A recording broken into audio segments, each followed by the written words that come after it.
Queridos amigos, bienvenidos una vez más a nuestro momento de estudio de la palabra del Señor. Ahora estamos estudiando el libro de Isaías, estamos ya en los últimos capítulos, la lección penúltima de este trimestre, y en este momento tenemos invitados especiales que les voy a presentar en breves segundos.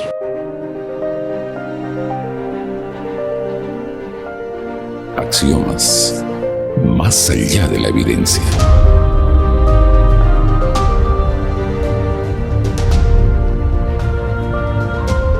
Queridos amigos de las redes sociales y quienes nos escuchan a través de Radio Nuevo Tiempo, sean bienvenidos una vez más a este momento de estudio de la Biblia. Nuestro tema de hoy es el deseo de todas las gentes. Para los adventistas este nombre es muy conocido, inclusive tenemos un libro con este título. Para ello tenemos dos invitados especiales acá, Pastor Javier López. Querido Javier, bienvenido, un saludo a nuestra audiencia. Muchas gracias, un abrazo para cada uno de los amigos que están siguiendo la programación de la Nuevo Tiempo y también en el Facebook y YouTube.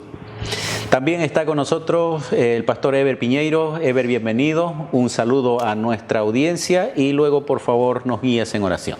Muchas gracias, Pastor Benavides, gracias por la invitación, es una alegría compartir y también compartir con ustedes.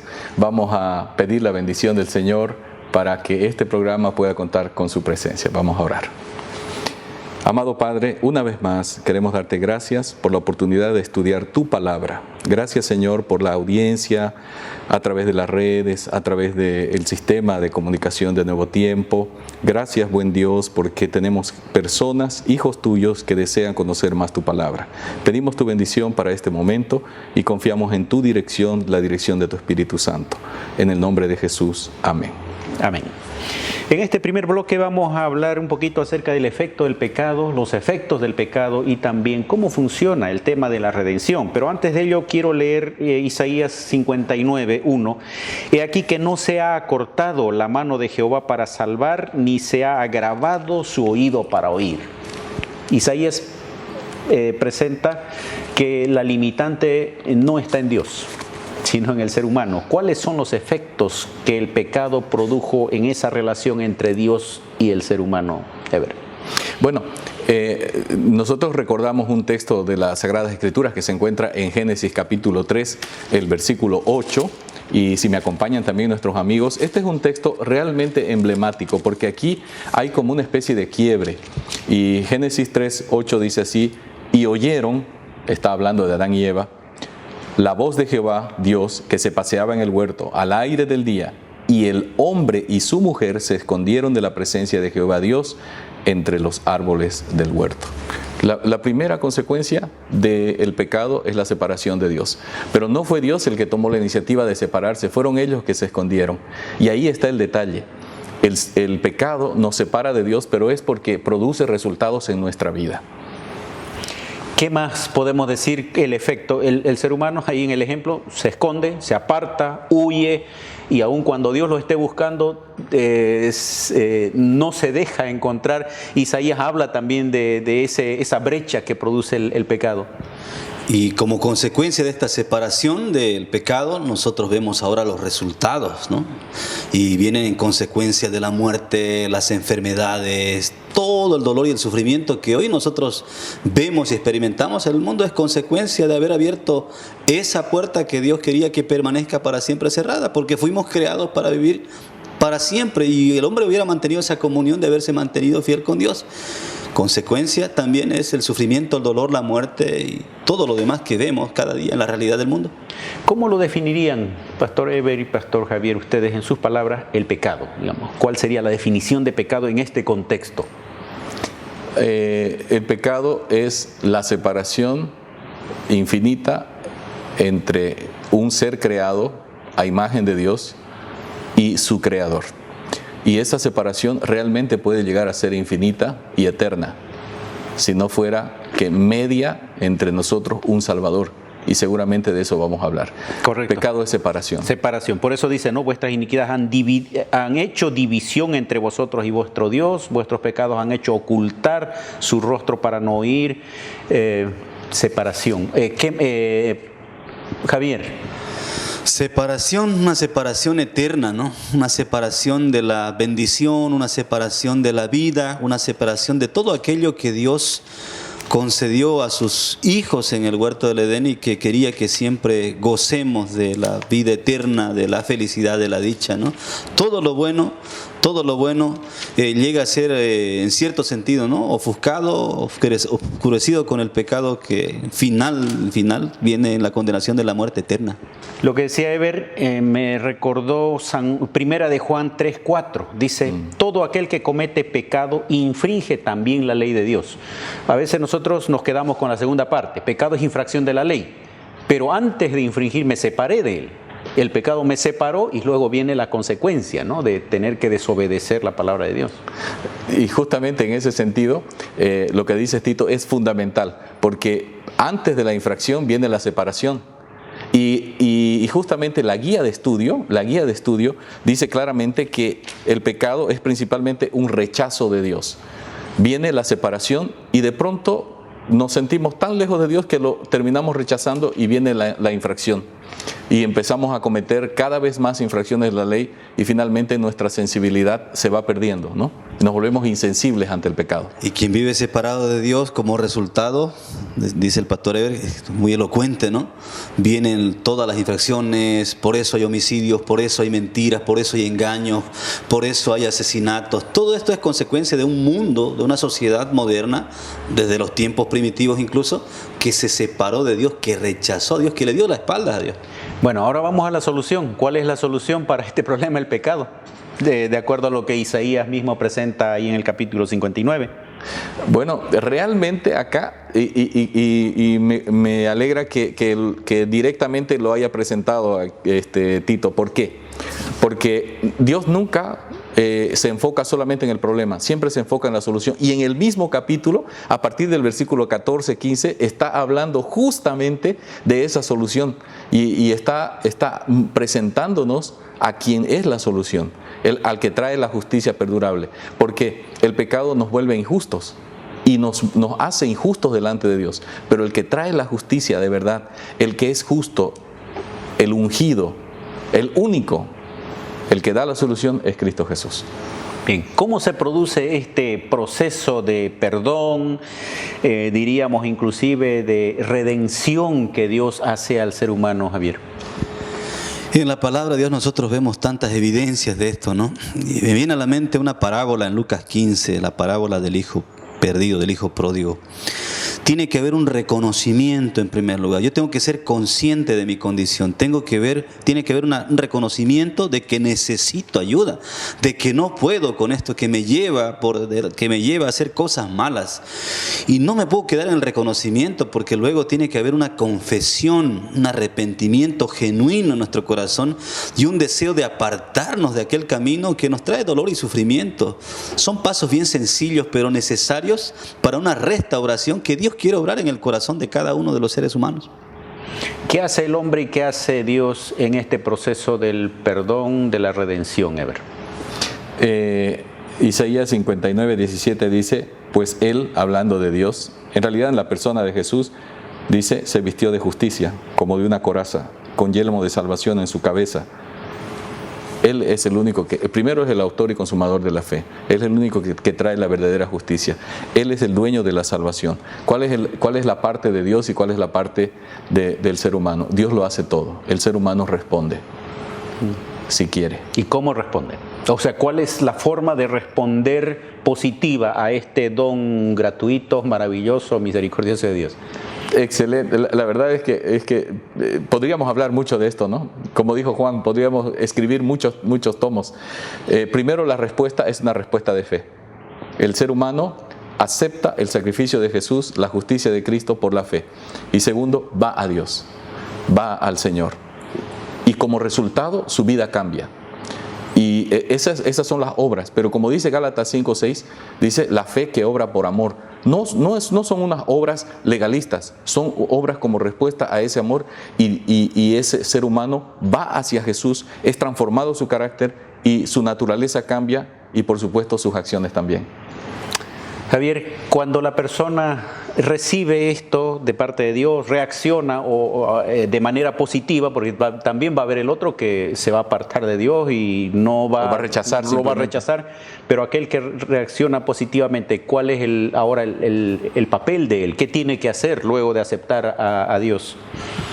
En realidad va a resultar un poco irónico lo que voy a decir, pero el ser humano en este contexto, además de ni por él mismo le nace el deseo de acercarse a Dios, de buscar a Dios, en realidad Dios lo hace todo.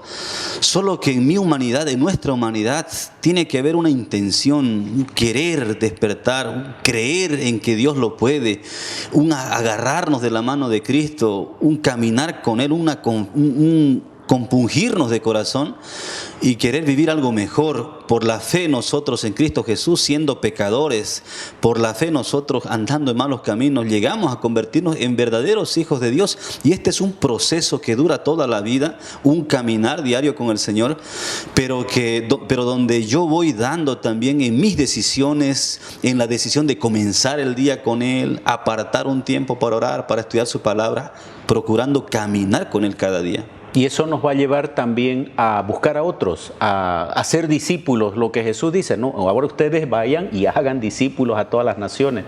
Vamos a una breve pausa y vamos a volver enseguida continuando con nuestro tema. Ya retornamos con Axiomas.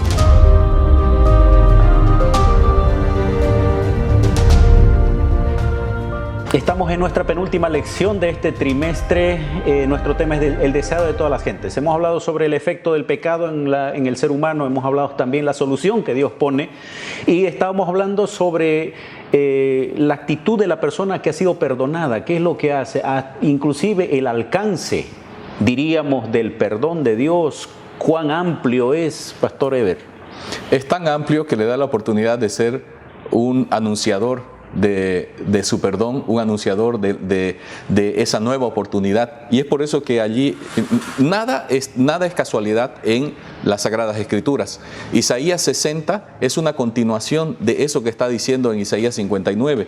Y justamente comienza diciendo: levántate, resplandece, porque ha venido tu luz y la gloria de Jehová ha nacido sobre ti.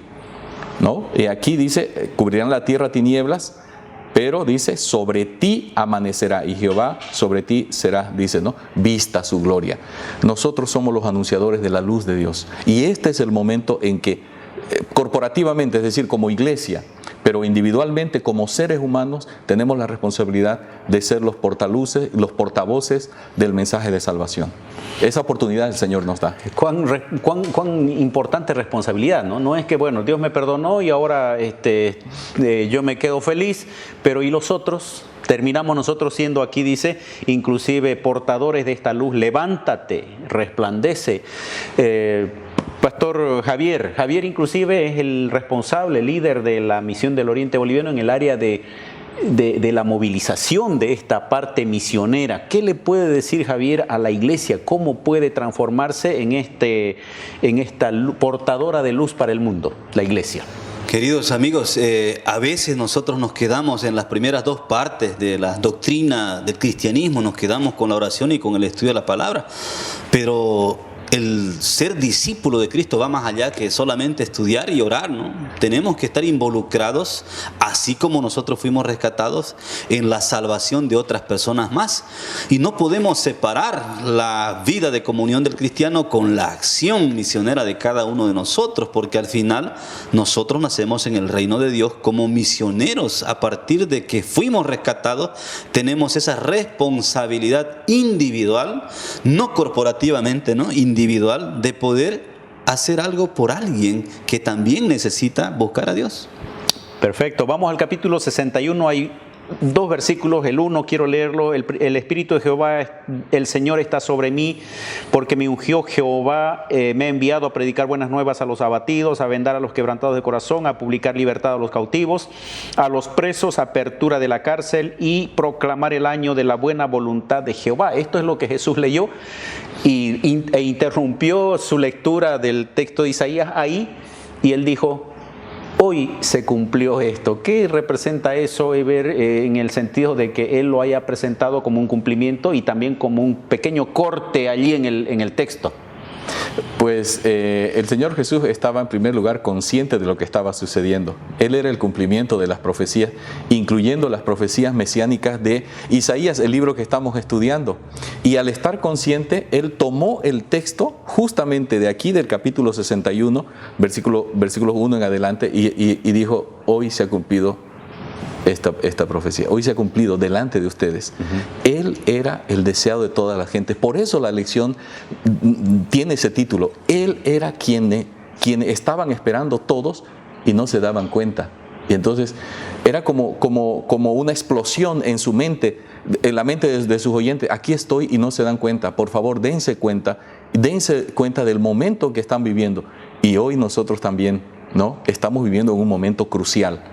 Y tenemos que darnos cuenta, hoy se ha cumplido en nosotros, se está cumpliendo las profecías, y el deseo de toda la gente tiene que nacer en mi corazón y nacer en el corazón de las personas que escuchan este mensaje. ¿Y qué implica ese año de la buena voluntad de Dios? ¿Cómo podemos nosotros explicarle al mundo de que estamos viviendo en ese momento? El Señor Jesús lo anunció también, ¿no? En su sermón profético de Mateo 24, replicado en Lucas 21 y Marcos 13, de que vendrían, ¿no?, señales del fin, que vendría un juicio para aquel que no acepte al Mesías en su corazón, ¿no? Y el pueblo de Israel, en ese sentido, tenían un conflicto porque ellos no miraban a Jesús, no vieron a Jesús como el cumplimiento de esta profecía, y ellos pensaban que los iba a liberar el Mesías de la tiranía de los romanos, pero Él vino a librarnos de la tiranía del pecado. Vienen tiempos complicados, queridos amigos, vienen tiempos de prueba, y es necesario, vienen tiempos de juicio, es necesario que nosotros empecemos sinceramente a buscar ahora para poder ser protegidos y para ser resguardados en ese tiempo. Es interesante que Isaías, estos capítulos están en el contexto del día de la expiación, el día de Jehová, pero al mismo tiempo también hace alusión al jubileo. Había un año en el que después de 50 años las personas retomaban sus pertenencias, obtenían libertad, y era un día de gozo, un año de gozo, de júbilo. Y Jesús está diciendo que nosotros estamos viviendo en ese momento y debemos aprovecharlo al máximo. Y luego vendrá esta parte que tiene que ver con el día de la venganza, inclusive, ¿no? Que justo es lo que Jesús lee el texto hasta donde dice: vine a proclamar el año de la buena voluntad de Jehová. Él lo demostró en su ministerio y la iglesia está haciendo eso. Y el tema de la venganza, Pastor Eber, ¿cómo podemos entender en términos humanos esta cuestión de que Dios, de amor, de misericordia, también tenga una actitud de venganza? Primero, Dios se toma en serio a sí mismo y nos toma en serio a nosotros. De lo contrario, Él estaría jugando a los dados, como dijo algún científico ateo. Dios no juega a los dados. Él toma en serio el pecado. Pero así como tiene una paciencia infinita, también Él tiene que asegurarse que el universo va a estar limpio por el resto de la eternidad futura. Por lo tanto, va a haber un momento en que el Señor va a hacer un corte. Todo lo que es malo, todo lo que es dañino, todo lo que hace daño, ya sea a otro ser vivo, a otra persona, a otro ser inteligente, en el universo, en cualquier lugar del universo, va a ser cortado. Dios ha dicho que va a llegar ese momento, y como Él ha interpuesto este juramento por sí mismo, lo va a cumplir. Así como ha cumplido todas sus promesas de salvación, Él también va a cumplir el hecho de que va a terminar con el mal de raíz, lo va a arrancar, y se va a asegurar que nunca más se levante otra vez el mal por segunda vez. Este sería el cumplimiento de la venganza, sí, pero en un concepto diferente al humano. Claro. La venganza humana es, digamos, sin control, con falta de justicia. En cambio, acá estamos viendo de aplicación de la justicia divina, pero diríamos lo más correcta posible, no tomando el tinte humano. Correcto. Que en palabras de un orador muy conocido por la iglesia, el pastor Alejandro Bullón, ¿no? No es que Dios se va a vengar del ser humano, es una expresión humana. El detalle es que quienes estamos bajo el amparo de Dios todos los días y obtenemos la protección, si nos separamos de Él, nos metemos en el terreno de la maldición y de la muerte. Y claro, es el apóstol Pablo cuando dice que la paga del pecado es la muerte. Cada uno va a recibir conforme a las decisiones que tomó en este mundo. Amigos, hemos llegado a la parte final ya de nuestra lección. Vamos a una breve pausa y volvemos a las conclusiones. Ya retornamos con Axiomas.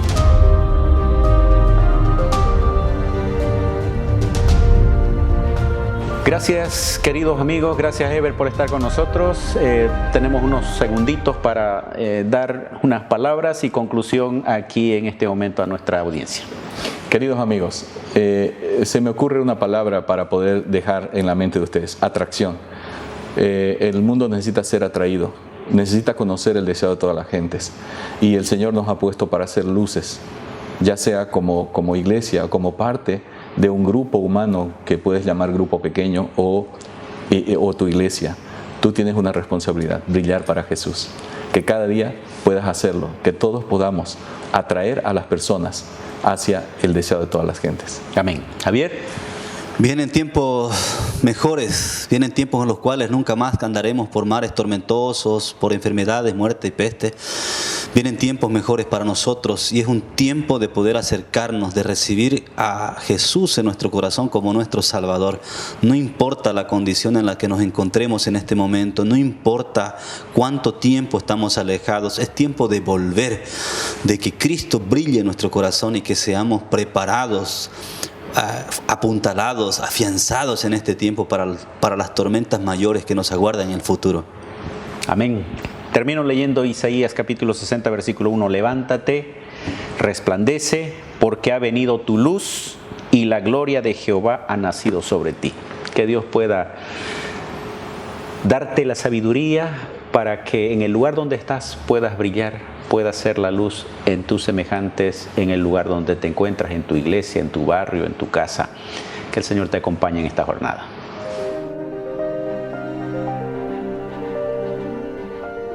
Axiomas, más allá de la evidencia.